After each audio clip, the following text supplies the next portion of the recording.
It's very good news that the British government is providing assistance on climate finance to help poor countries move from the path that we took, very high carbon growth, which we benefited from as Britain. They've got to get onto a low carbon trajectory, as we have too. They need support to do that, but they also need support to adapt to the climate change that we have effectively created by our emissions over the last 100 years.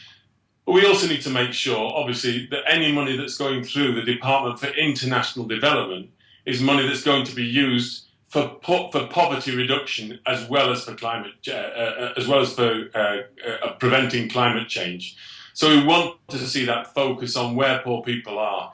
There's a real opportunity to use this money wisely. First of all, it should be, according to the deal that was done only a couple of years ago, this should be new and additional finance. It should not be aid money.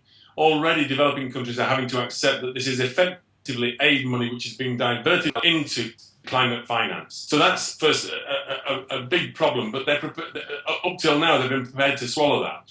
The second thing is that if we're going to use that, it needs to be used where poor people are. That's to say, really helping people, particularly those without electricity, to get access to the kind of electricity that does not increase the amount of carbon dioxide in the atmosphere. I think it's vital that everyone understands that spending this money now will save us a huge amount of money later. That this is a golden investment that we will be making in terms of making sure not only that climate change is reduced through a climate deal in which everybody will buy into reducing their carbon emissions ambitiously over the next 10, 20 years, but also that we will be genuinely doing what Britain has always done brilliantly, which is also contributing to the welfare, the well-being of poor people who are, in this case, are being affected by our greenhouse gas emissions over the last 100 years.